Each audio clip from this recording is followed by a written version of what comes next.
இருக்கு. இப்ப கடைசி சாம்ராஜ்யம் ஜனங்கள் அத்தனை பேரையும் ஆளுகை செய்யும். அதற்கு பேர் ஒன் வேர்ல்டு கவர்மெண்ட் பேரு. அதுக்கு பேர் என்னது?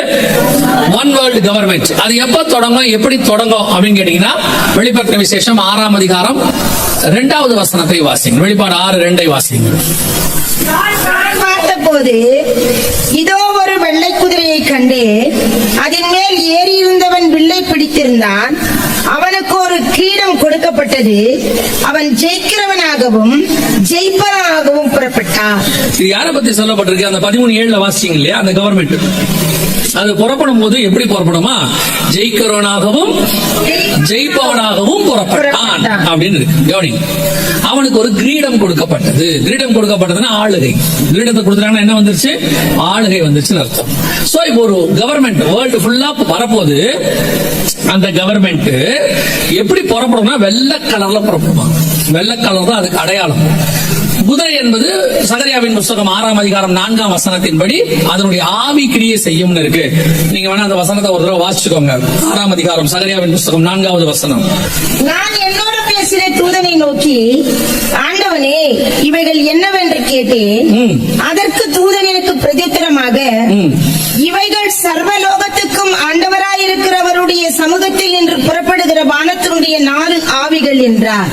வானத்தினுடைய 4 ஆவிகள் என்று சொன்னார். அந்த 1 முதல் 3 வசனத்துல 4 குதிரைகளை பத்தி சொல்லப்பட்டிருக்கு. அதாவது அங்கேயும் வெள்ளை கலர், கருப்பு கலர், சிவப்பு கலர், புள்ளி புள்ளியான குதிரை அப்படிதானே இருக்குது. இங்க நீங்க 6ஆம் அதிகாரம் வெளிப்படுத்துற விசேஷத்துக்கு வந்துட்டீங்கனாலும் அங்கேயும் 4 குதிரை இருக்கும். வெள்ளை கலர், கருப்பு கலர், சிவப்பு கலர், மங்கிய நிறமுள்ள குதிரை 4 இருக்கும். இந்த குதிரைங்கிறது என்னன்னா ஆவிகள் இருக்கு. இந்த அந்திகிறிஸ்துவினுடைய ஆவி பூமியில கிரியை செய்ய தொடங்கும். இந்த ஆவி, அதாவது கடைசி சாம்ராஜ்யத்தினுடைய ஆவி பூமியில கிரியை செய்ய தொடங்கும் போது அது எப்படி தொடங்கும்னா வெள்ளை நிறத்துல போகுமா. வெள்ளை நிறம் என்பது எதுக்கான அடையாளம்? சமாதானத்துக்கான அடையாளம். வாசிங்க தானியேல் தீர்க்கதரிசன புத்தகம் 11ஆம் அதிகாரம் 21வது வசனத்தை வாசிங்க. தானியேல் 11:21. அவன் ஸ்தானத்திலே அவமதிக்கப்பட்டவன் ஒருவன் எழும்புவான். இவனுக்கு ராஜ்யபாரத்தின் மேன்மையை கொடாதிருப்பார்கள். ஆனாலும் இவன் சமாதானமாய் நுழைந்து. எப்படி நுழைந்து? சமாதானமாய். அந்த வசனத்தை அண்டர்லைன் பண்ணீங்க. நம்ம காலத்துல நிறைவேறிடுச்சு அது. அவன் சமாதானமாய் நுழைந்து இச்சகம் பேசி ராஜ்யத்தை கட்டி கொள்ளுவான். அதுதான் அவன் கையில கிரீடம் கொடுக்கப்பட்டது. 6ஆம் அதிகாரம் 2ஆம் வசனத்துல கிரீடம் கொடுக்கப்பட்டதுன்னா ராஜ்யத்தை கட்டி கொள்ளுவான், எல்லாரையும் ஜெயிப்பான், சமாதானமா நுழைவான், வெள்ளை கலர் குதிரை உள்ள வரும், எல்லாம் தெளிவா இருக்கு. இப்ப இந்த கடைசி கவர்மெண்ட் பூமிக்குள்ள எப்ப நுழைஞ்சிச்சு, இந்த வெள்ளை கலர் குதிரைக்கான அடையாளம் எப்ப வந்துச்சு அப்படின்னு கேட்டீங்கன்னா 2012 ஒரு கவர்மெண்ட்டுக்கு சமாதானத்துக்கான நோபல் பரிசு கொடுத்தாங்க. இதை நீங்க பாத்துருக்கீங்கன்னு நினைக்கிறேன். Nobel Peace Prize for 2012 is to be awarded to the European Union. அவங்க என்ன சொன்னாங்க தெரியுதுங்களா? அதாவது 2012க்கான சமாதானத்துக்கான நோபல் பரிசு ஐரோப்பியன் யூனியனுக்கு வழங்கப்பட்டது அப்படின்னு. என்ன ஆச்சரியம் கேக்குறீங்களா? இதுவரைக்கும் சமாதானத்துக்கான நோபல் பரிசு ஒரு நாட்டுக்கு கொடுக்கப்பட்டதே கிடையாது. இதான் சரித்திரத்திலே ஃபர்ஸ்ட் டைம். இதுக்கு முன்னாடி சமாதானத்துக்கான நோபல் பரிசு கொடுக்கப்பட்டது. அது எதற்காக கொடுக்கப்பட்டதுன்னா யூனிசெஃப் அப்படின்னு ஒரு நிறுவனத்துக்கு கொடுக்கப்பட்டது. சமாதானத்துக்கான நோபல் பரிசு மனுஷனுக்கு தான் தருவாங்க. யாருக்கு தரமாட்டாங்க? ஒரு நாட்டுக்கு தரமாட்டாங்க. ஏன்னா நாட்டுல ஏதாவது ஒரு மனுஷன் தானே பண்ண முடியும். இப்ப யாசர் அராஃபத் ஐயாவுக்கு கொடுத்தாங்க, பில் கிளின்டன் கொடுத்தாங்க, ஒபாமாவுக்கு கொடுத்தாங்க, சுயி இருக்கிறாங்களே பர்மால அவங்களுக்கு கொடுத்திருக்கிறாங்க. சமாதானத்துக்கான நோபல் பரிசு மனுஷனுக்கு தான் தருவாங்க, ஒரு நாடும் தேசத்துக்கு தரமாட்டாங்க. இதான் ஃபர்ஸ்ட் டைம் சமாதானத்தை. அது என்ன சொல்லி அவங்க கொடுத்தாங்கன்னா 2ஆம் உலக யுத்தத்துல இருந்து 3ஆம் உலக யுத்தம் வரைக்கும், இது வரைக்கும் இன்னும் வரல 3ஆம் உலக யுத்தம், இத்தனை காலமும் ஐரோப்பாவில யுத்தம் வராதபடிக்கு தடுத்தது யாருன்னா இந்த யூரோப்பியன் யூனியன் தான். இந்த பூமியில சமாதானமா இருக்கிறதுக்கு இவங்க தான் காரணம் அப்படின்னு சொல்லி இந்த யூரோப்பியன் யூனியனுக்கு அதை கொடுத்திருக்காங்க. யூரோப்பியன் யூனியன் தான் அடுத்த வல்லரசு. இப்போ அமெரிக்கா வீழ்ச்சி அடையும் அப்படின்னு ரொம்ப நாளா சொல்லிட்டே இருக்கிறோம். அமெரிக்கா என்ன ஆயிடுச்சு? வீழ்ச்சி அடைஞ்சிருச்சு. உங்களுக்கு தெரியுமான்னு நினைக்கிறேன். இன்னைக்கு அமெரிக்காவுடைய பொருளாதாரம் உலகத்தின் 10வது இடத்துக்கு போயிருச்சு. இன்னைக்கு அமெரிக்கா மீட்க முடியாத கடனுக்குள்ள போயிருச்சு. $33 டிரில்லியன் கோடி டாலர் கடன் போயிடுச்சு. இனி அமெரிக்காவுடைய கடன் என்ன செய்ய முடியாது, மீட்கவே முடியாது. இப்ப வார் ஸ்டார்ட் ஆயிடுச்சு. அமெரிக்கா இந்த வாரை நிறுத்தாது, ஏன்னா நிறுத்திச்சுன்னா மாட்டிக்கும். சோ இந்த வார் தேர்ட் வேர்ல்டு வாரா மாறும். ஒவ்வொரு வேர்ல்டு வார் முடியும் போதும், ஃபர்ஸ்ட் வேர்ல்டு வார் முடியும் போது இங்கிலாந்து வல்லரசா இருந்துச்சு, செகண்ட் வேர்ல்டு வார் முடியும் போது அமெரிக்கா வல்லரசா போச்சு. இப்ப தேர்ட் வேர்ல்டு வார் ஸ்டார்ட் ஆயிடுச்சு. இப்ப நீங்க போயிட்டு பாத்தீங்களா வேர்ல்டு வார், இது அப்படியே தேர்ட் வேர்ல்டு வாரா மாறும். நல்லா கவனிச்சுக்கொள்ளுங்க. இதை பத்தி நம்ம நாளைக்கும் பார்ப்போம். இந்த 7 வருஷத்துக்குள்ள மிகப்பெரிய வார் உலகம் முழுக்க வரும். ஆரம்பிச்சிருச்சு, வரும்னு சொல்லிக்கிட்டு இருந்தோம், இப்ப ஆரம்பிச்சிருச்சு. இந்த வாரானது, யுத்தமானது மிகப்பெரிய அளவுல மாறி எல்லா உலகத்தினுடைய நாடுகளுடைய தன்மைகள்லாம் மாறிடும். அமெரிக்கா வல்லரசு நிலையிலிருந்து போயிடும். அதற்கு பதிலாக யூரோப்பியன் யூனியன் வல்லரசாக வரும். இப்ப யூரோப்பியன் யூனியன் வல்லரசா மாறிக்கிட்டு இருக்க 2 முக்கியமான காரியங்கள்ல அவங்க டிக்டேட்டர்ஷிப் பண்ணி இருக்கிறாங்க. அதாவது சர்வாதிகாரமான முறையை கையில எடுத்திருக்கிறாங்க. சோ இப்போ கடைசி சாம்ராஜ்யம், இந்த சாம்ராஜ்யத்தில் கடைசியாய் ஒரு ராஜா வருவான். அவன் வருவதற்கு முன்பதாகத்தான் உங்களையும் என்னையும் மீட்க வருவேன் என்று இயேசு வாக்கு பண்ணி இருக்கிறார். புரியுதா? 2000 வருஷத்துக்கு முன்னாடி இது சொன்ன மாதிரியே ராஜ்யம் வந்துருச்சு. அப்ப இந்த ராஜ்யத்துல கடைசி ராஜா யாருன்னு நமக்கு, முதல் ராஜா வேணா யாருன்னு தெரியும், வந்து உட்காந்தா தெரிஞ்சிடும். கடைசி ராஜா யாருன்னு தெரியாது. கடைசி ராஜாவுக்கு முன்னாடி தான் கர்த்தர் வருவான்னு சொல்லியிருக்காரு. ஒருவேளை இப்ப இருக்கிற ஒரு கடைசி ராஜாவா, அடுத்து வரவர் கடைசி ராஜாவா நமக்கு தெரியாது. ஆனா அந்த ராஜா வந்த காலத்துல அவர் வருவதற்கு முன்பதாக, அவன் தான் 7 வருஷம் ஆள போறவன், அதற்கு முன்பதாக கர்த்தர் நம்மை மீட்டுக் கொள்வார். அல்லேலூயா. அப்ப நமக்கு எவ்வளவு டைம் இருக்குதுன்னு பாருங்க. ஒவ்வொரு தீர்க்க தரிசனமும் துல்லியமா நிறைவேறி கடைசி சாம்ராஜ்யம் வந்து நின்றுச்சு. இப்ப இவங்க 10 நாடுகளோட வந்துட்டாங்க. இப்ப நீங்க பாத்தீங்கன்னு சொன்னா அந்த மிருகத்துக்கு 10 கொம்புகள் இருக்கும். இப்ப இவங்க 10 நாடுகளோட வந்துட்டாங்க. வெஸ்டர்ன் யூரோப்பியன் யூனியன் பேர் இவங்களுக்கு, WEU அப்படின்னு பேரு. இப்ப இவங்க வந்தாச்சு. இப்ப இவங்க என்ன பண்ணி இருக்கிறாங்கன்றதா முக்கியம். இப்ப இது நடக்க போறது உங்களுக்கு சொல்லிட்டோம். இந்த 3ஆம் உலக யுத்தம் முடிவடையும் போது இது வல்லரசாக மாறும். வல்லரசாக மாறும் போது 7 வருஷம் உலகத்தை ஒரு ராஜா ஆளுகை செய்வார். அந்த ராஜாவின் காலம் தான் உலகத்திலேயே மோசமான காலம். அந்த ராஜா வருவதற்கு முன்பதாக கர்த்தர் உங்களை எண்ணி மீட்டுருவார். இப்போ நமக்கு இவங்க எப்படி உலகம் முழுக்க ஒன் வேர்ல்ட் ஆக்கி வச்சிருக்காங்கன்றத பார்க்க போறோம். பல விஷயங்கள்ல நடந்த விஷயத்தை நமக்கு தெரியாது. நாம வேற, அதாவது பிசாசோட திட்டம் என்னன்னா, ஆண்டவர் நடத்துறத நீங்க தெரிஞ்சுக்க கூடாதுன்னு அவன் விரும்புகிறான். தேவனுடைய திட்டம் என்னன்னா, நீங்க தெரிந்து கொள்ள வேண்டும் என்று அவர் விரும்புகிறார். இஸ்ரவேலுக்கு ராஜாவா இயேசு பிறந்த போது அதை தெரிஞ்சுக்க விடாம வேற ஒரு வேலையை பிசாசு பண்ணிட்டு இருக்கிறான். ஆனா தேவன் என்ன பண்றாரு, சாஸ்திரிகளை அனுப்பி சொல்றாரு, தூதனை அனுப்பி சொல்றாரு, இஸ்ரவேல்ல ராஜா பிறந்துட்டாருன்னு சொல்ல வர்றார். மரியாளுக்கு அதே மாதிரி சொல்றாரு, நீ கர்ப்பம் தரிக்க போறேன்னு சொல்றாரு. ஒவ்வொரு விஷயத்தையும் கர்த்தர் நமக்கு தெரியப்படுத்துவார். பிசாசு தெரியப்படுத்தாதபடிக்கு மறைப்பான். இப்போ இவ்வளவு நம்ம பார்க்க போற காரியங்கள் எல்லாம் இனிதான் ஏற்கனவே நடந்து முடிந்தவைகள். ஒன் வேர்ல்ட் அப்படின்னு சொல்லுவாங்க. அதாவது உலகம் முழுக்க ஒரு கவர்மெண்ட். அப்படின்னா என்ன அர்த்தம் அப்படின்னு கேட்டீங்கன்னா, உலகம் முழுக்க ஒரே ராஜா. அலெக்சாண்டர் இருந்த மாதிரி, அப்புறம் விக்டோரியா மகாராணி இருந்த மாதிரி, உலகம் முழுக்க ஒரே கிங், உலகம் முழுக்க ஒரே லாங்குவேஜ், ஒரே மொழி. இப்ப அலெக்சாண்டர் காலத்துல கிரேக்க மொழி உலகம் முழுக்க இருந்துச்சு. அப்புறம் ரோமர்களுடைய காலத்துல லத்தீன் மொழி இருந்துச்சு. இப்ப இங்க பிரிட்டிஷ்காரங்க இருக்கும்போது என்ன இருந்துச்சு, இங்கிலீஷ் உலகம் முழுக்க இருந்துச்சு. அதே மாதிரி இப்ப ஒரு மொழி உலகம் முழுக்க வரப்போகுது. 3வது, உலகம் முழுக்க ஒரே ரிலிஜியன், ஒரே மதம், ஒரு கடவுள் கொண்டு வருவாங்க. இதெல்லாம் சாத்தியமா? இப்படி ஏற்கனவே இருந்திருக்கு. இதே மாதிரி உலகத்துல என்ன பண்ணிருக்கு, இருந்திருக்கு. இப்ப நேபுகாத்நேச்சர் ஒரு சிலையை செய்யறாரா, வணங்காதவங்களை கொலை பண்றாரா, அதான் ஒன் ரிலிஜியன். வணங்காத யாவரும் என்ன செய்யப்படுவார்கள். இதே மாதிரி ரோமர்கள் காலத்துல இருந்துச்சு.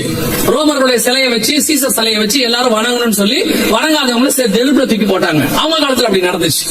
இதே மாதிரி ஒவ்வொரு சாம்ராஜ்யத்திலும் நடக்கும். இப்ப இந்த காலத்திலும் நடக்க போகிறது. ஆனால் இனி அவங்க ரெடி பண்ண போறதில்ல, எல்லாம் ரெடியாக இருக்கிறது. ரெடியா இருக்கிற விஷயத்தை தான் நாம இன்னைக்கு பார்க்க போறோம். முதலாவது, ஒன் வேர்ல்டுக்கு இதுக்கு அவங்க ரெடி பண்ணி வச்சிருக்கிற வெளியரங்கமான காரியத்தை பார்க்கிறோம். இதெல்லாம் ஒன் வேர்ல்டுக்கான ரெடி பண்ணி வச்சிருக்கிற காரியம். என்ன பண்ணி வச்சிருக்காங்க தெரியுதா? என்னன்னு ரொம்ப பொடி எழுத்தா இருக்குது. உங்களுக்கு புரியுதா? தெரியுதா? இல்ல படிக்க முடியுதா? எல்லாரும் சேர்ந்து என்ன பண்ணிருக்காங்க, குளோபல் அக்ரிமெண்ட். இது நம்ம பின்னாடி பார்க்க வேண்டியது இருக்கட்டும். கவனிங்க, இதான் ஒன் வேர்ல்டு. ஒன் வேர்ல்டுக்கான எல்லாத்தையும் இப்போ பண்ணி வச்சிருக்கிறாங்க. இதை நீங்க எங்கேயாவது பார்த்திருக்கிறீங்களா? இப்படி G20 மாநாட்டுல என்ன அவங்க ஸ்லோகன் கீழே கொடுத்தாங்கன்னு பார்த்தா உங்களுக்கு தெரியும். One world, one future, one family. அவங்க கொடுத்துக்கிறது ஒரே உலகம், ஒரே குடும்பமா இருக்க போறோம், ஒரே எதிர்காலம். இது கேட்கறதுக்கு நல்லா இருக்கும், ஆனா சாத்தியமே. இன்னும் சொல்ல போனா இது அப்படியே அகைன்ஸ்ட் பைபிள். எப்படி சொல்றீங்க? ஆதியாகமம் 11ல இதத்தான் அவங்க சொன்னாங்க. நாம் பூமி எங்கும் சிதறி போகாதபடிக்கு நமக்கு ஒரு நகரத்தை கட்டுவோம், நமக்கு பேர் விளங்கும்படி ஒரு நகரத்தை கட்டுவோம். அன்னைக்கு அவர்களுக்குள்ள என்ன இருந்துச்சா? ஒரே பாஷை இருந்தது. இப்ப கர்த்தர் என்ன பண்றாரு? இந்த பாஷைகளை என்ன ஆக்குறாரு? தாறுமாறாக்குறாரு. அடுத்து என்ன பண்றாரு? கண்டங்களா தீவுகளா உலகத்தை பிரிக்கிறாரு. எப்ப பிரிச்சாரு? ஆதியாகமத்தின் புத்தகம் 10ஆம் அதிகாரம் 25வது வசனத்தை வாசி. ஆதியாகமம் 10:25. ஏபேருக்கு 2 குமாரர் பிறந்தார்கள். ஒருவனுக்கு பேலேகு என்று பெயர். ஏனெனில் அவனுடைய நாட்களில் பூமி பகுக்கப்பட்டது. இங்கிலீஷ்ல the earth was divided ன்னு இருக்கும். பூமி என்னாச்சு? பகுக்கப்பட்டது. விஞ்ஞானிகள் சொல்லுவாங்க, பல மில்லியன் வருஷத்திற்கு முன்பதாக ஒருவேளை பூமியின் மேல் இன்னொரு கிரகம் மோதி இருக்கலாம், அல்லது எரிக்கல் விழுந்திருக்கலாம், அதனாலே கண்டங்கள் தீவுகளாக பிரிந்திருக்கலாம், அதனாலே டைனோசர் எல்லாம் செத்து போயிருக்கலாம். இந்த கலாம்னு ஒண்ணு சொல்லிட்டே இருப்பாங்க. ஏன்னா சயின்ஸ்ல என்ன இல்ல? ப்ரூஃப் இல்ல. ரொம்ப காலமா ஒண்ணு சொல்லிட்டு இருந்தாங்க, டைனோசர் காலம் வேறு, மனுஷ காலம் வேறு அப்படின்னு சொல்லிட்டு, டைனோசர் பல மில்லியன் வருஷங்களுக்கு முன்பாக வாழ்ந்தவை அப்படின்னு சொன்னாங்க. இப்போ ரீசெண்டா ஒரு சில வருஷம் 10 வருஷத்துக்கு முன்னாடி அமெரிக்கால ஒரு ஆறு, ரொம்ப வருஷமா இருக்கிற குளம், ஆறு மாதிரி பெருசு, பத்தி போச்சு. பத்தி போனா உள்ளுக்குள்ள பெரிய பெரிய கால் தடம் கிடக்கு. எப்படி இருக்குன்னா கல்லு மாதிரி ஃபார்ம் ஆகி கிடக்குது, பாறை மாதிரி. அப்புறம் அதுக்கான ஆராய்ச்சி எல்லாம் போய் பண்ணி பார்த்தா டைனோசருடைய கால் தடமும் மனுஷனுடைய கால் தடமும் எப்படி இருக்குது? பக்கத்துல இருக்கு. டைனோசர் இவனும் ஒன்னா நடந்து போயிருக்காங்க, ஏதோ சகதி இல்ல. 2 ஃபார்ம் இப்ப இருக்கு, நீங்க போய் பார்க்கலாம். அந்த ஆத்தோட பேரை நான் மறந்துட்டேன், ரிவர் என்னமோ அதுக்கு பேரு, லேப்டாப்ல இருக்கு. 2ம் அப்படியே பக்கத்துல இப்ப கண்டுபிடிச்சான். டைனோசர் காலமும் மனுஷ காலமும் ஒரே காலம். ஏன்னா 2 ஒரே காலத்துக்குரிய ஆச்சு, 2 ஒரே காலத்துக்குரிய ஆச்சு. இப்ப என்ன பண்றாங்க தெரியுமா சயின்ஸ்ல? அடுத்து அவங்க செய்யற நல்ல வேலை அதான் செய்வாங்க. உடனே அந்த ஏரியை சுத்தி போட்டு யாரும் உள்ள போக கூடாதுன்னு சொல்லிட்டாங்க. வேலை முடிஞ்சு. ஆனா பைபிள் சொல்லுது, ஆண்டவர் மிருகத்தை 5ஆம் நாள், மிருகத்தையும் மனுஷனையும் 6ஆம் நாள் உண்டாக்கினார். மிருகமும் மனுஷனும் ஒரே நாள் படைக்கப்பட்டவங்க. சயின்ஸ் சொல்லுச்சு 2த்துக்கும் நடுவுல பல மில்லியன் கேப்.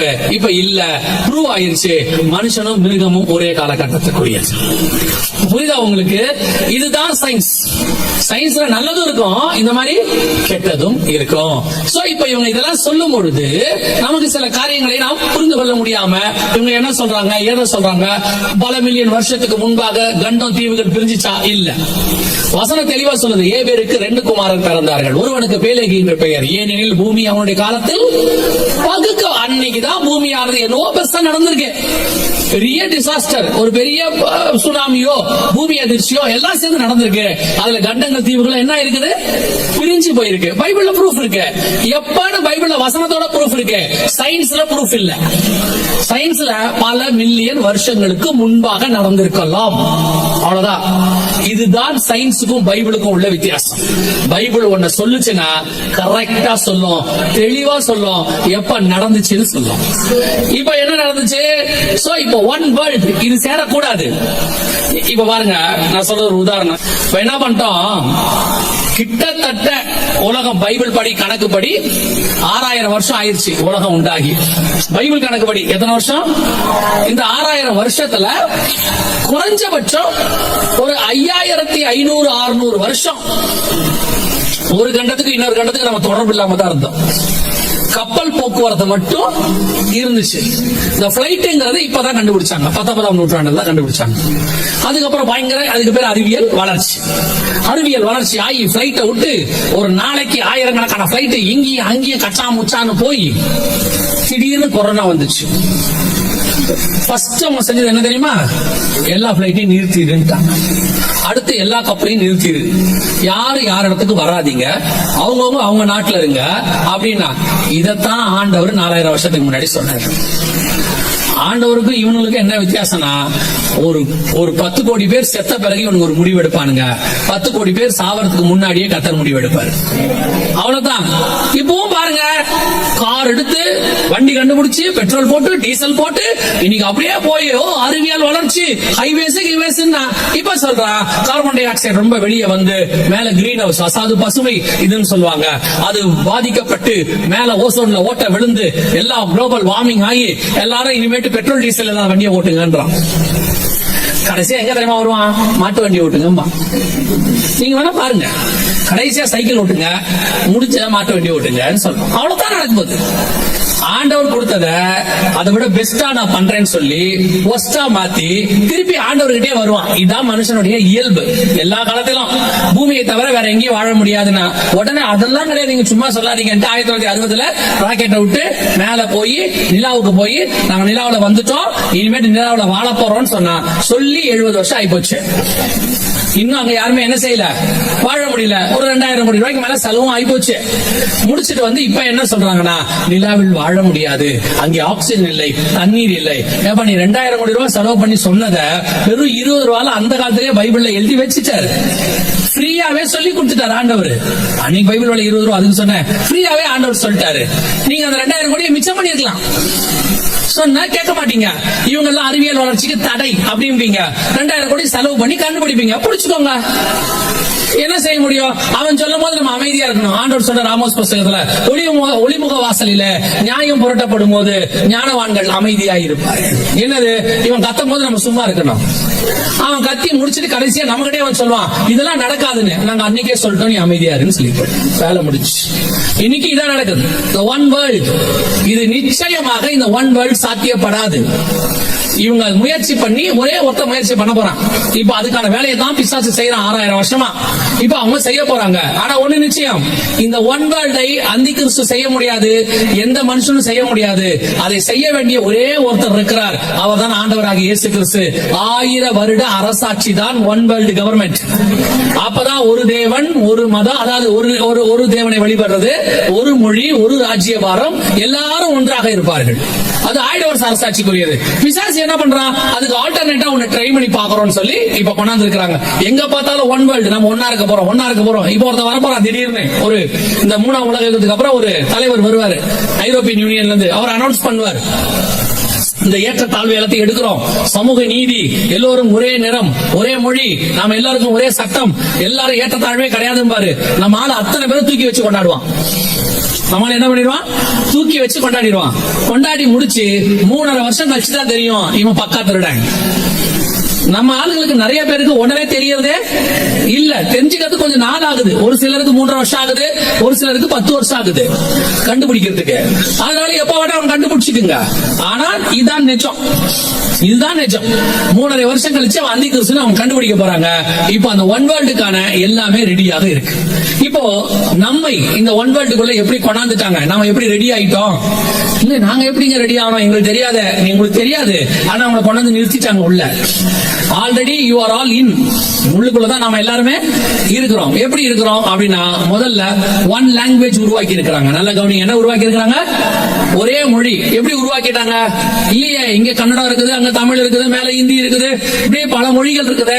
எப்படி ஒரு மொழின்னு சொல்றீங்க அப்படின்னு கேட்டா, இங்க பாருங்க, இதுக்கு பேர் ஒன் மொழி. என்ன ஒரு மொழி அப்படின்னு கேட்டா, இப்போ உங்களுக்கு என்ன பேர் வேணாலும் வச்சுக்கோங்க.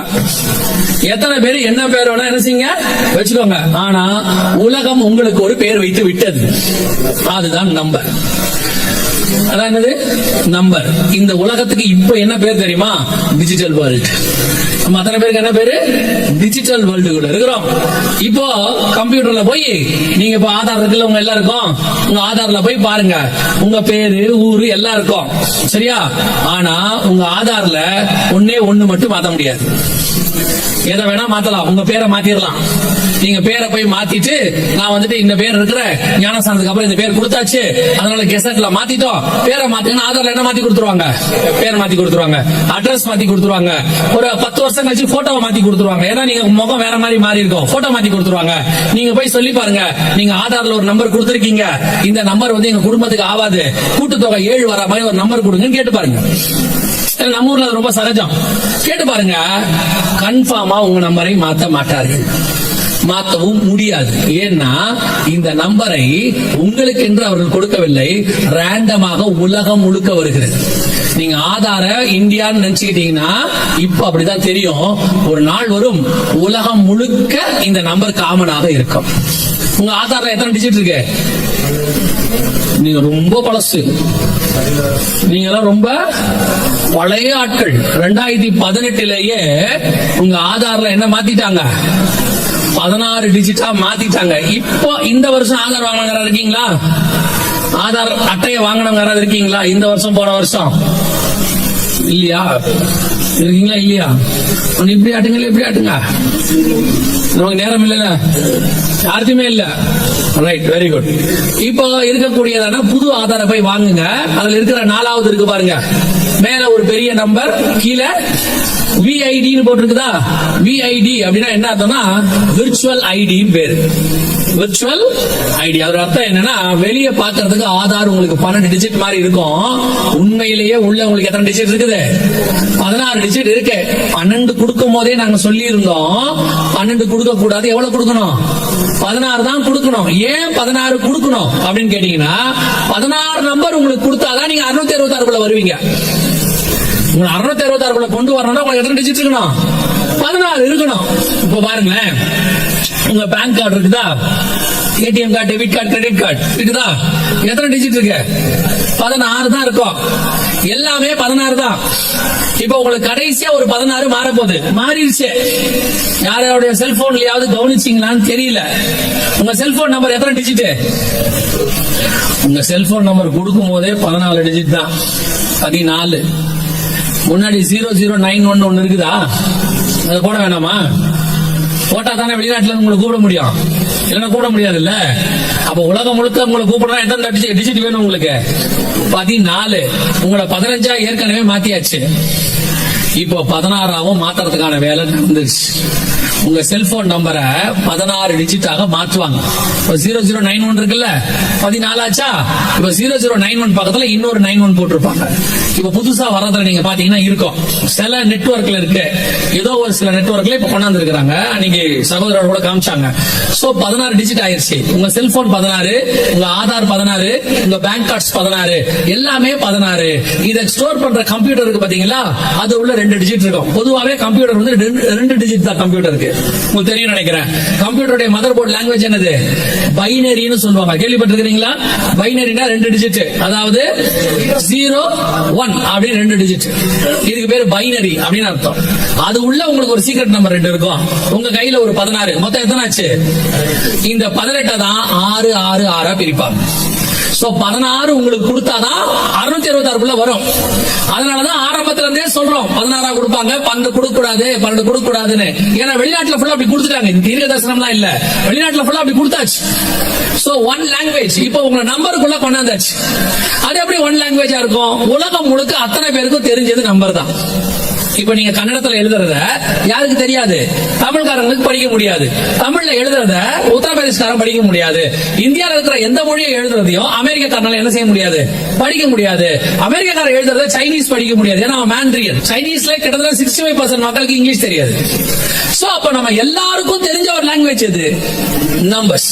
நீங்க நம்பர்ல எழுதிட்டா அந்த நம்பரை எந்த லாங்குவேஜ் என்ன பண்ணிப்பா? புரிஞ்சுப்பான். இப்ப 5 போட்டீங்க நம்பரை, யார் வேணாலும் அவன் ஊர்ல 5 வந்து அதான். அதை நீங்க 5 FIV எழுதினாதான் புரியாது. ஆனா நீங்க அப்படி எழுத போறதில்ல, only number digital. So worldwide one language கொண்டாந்தாச்சு. அதுக்கு தான் உங்களை இந்த 20 வருஷத்துக்குள்ள ஃபோர்ஸ் பண்ணி இதை வாங்க வச்சாங்க. ஆதார் வாங்கு, இல்லாட்டி உனக்கு அது கிடையாது, இது கிடையாது, கேஸ் கிடையாது, அப்புறம் எலக்ட்ரிசிட்டி கிடையாது, ரேஷன் கிடையாது, ஸ்கூல்ல சேர்க்க மாட்டோம், காலேஜ் கிடையாது, கல்யாணம் ரெஜிஸ்டர் பண்ண மாட்டோம், வண்டி வாங்க முடியாது, லேண்ட் ரெஜிஸ்ட்ரேஷன் பண்ண முடியாது. ஏன் இந்த ஒரு நம்பருக்கு இவ்வளவு ஃபோர்ஸ்? ஏன் இது இல்லாம முடியாது முடியாது, இது அவ்வளவுதான், இத வேற இருந்தாதான் நீ ஆதார் அப்படின்ட்டாங்க. நம்மளும் வேற வழி இல்ல, மஸ்ட் வாங்கிட்டோம். இப்ப பாருங்க, நம்ம அத்தனை பேரும் நம்பருக்குள்ள வந்தாச்சு. இந்தியாவில் இருக்கிற அத்தனை பேர் இல்ல, உலகத்தில் இருக்கிற அத்தனை பேரும், எவ்ரி சிட்டிசன். சோ நம்ம அத்தனை பேரும் ஒரு நம்பர்ல இருக்கோம். இப்ப இந்தியாவில் இருக்கிற மொத்த பேரோட நம்பரும் ஒரு கம்ப்யூட்டர்ல இந்தியன் கவர்மெண்ட் கிட்ட இருக்கும். அதே மாதிரி எல்லாமே ஒருத்தர்கிட்ட இருக்கும். இந்த மொத்த கவர்மெண்ட்டையும் ஒருத்தங்கிட்ட ஒப்படைச்சா மொத்த பேருடைய டீடைலும் யாருகிட்ட இருக்கும்? ஒரு மனுஷன் கையில இருக்கும். அப்படி செய்வாங்களா? இதுக்கு முன்னாடி ஸ்லைடு பாத்தீங்கல்ல, அதுதான் அவங்க செய்யறாங்க. அதை நான் உங்களுக்கு பின்னாடி சொல்றேன் என்னன்னு சொல்லி. சோ இப்ப எல்லாமே ரெடி. இப்ப அத்தனை என்னவா இருக்குது? நம்ம அத்தனை பேரையும் ஒருத்தர்கிட்ட என்ன செய்யறாங்க? ஒப்படைக்கிறதுக்கு ஒரே கம்ப்யூட்டர் கீழ கொண்டு வராங்க. World wide one computer. இன்னும் சொல்ல போனா ஒரு மிகப்பெரியதான சூப்பர் கம்ப்யூட்டர், மொத்தத்தையும் கனெக்ட் பண்ணக்கூடிய ஒரு சூப்பர் கம்ப்யூட்டர் ஒண்ணு உருவாயிடுச்சு. சோ இப்ப அதை கொடுக்க போறாங்க. இப்ப நம்ம அத்தனை பேருமே ஒரு கவர்மெண்ட்டுக்கு கீழே, நான் சொல்றது இந்தியன் கவர்மெண்ட் இல்ல, வேர்ல்டு கவர்மெண்ட் வரப்போகுது. அந்த வேர்ல்டு கவர்மெண்ட் கிட்ட ஒப்படைக்கிற வேலையில பிரதானமான வேலை முடிஞ்சிருச்சு. இப்ப நம்ம அத்தனை பேரும் கண்காணிப்பு வளையத்துக்குள்ள வந்துட்டோம்.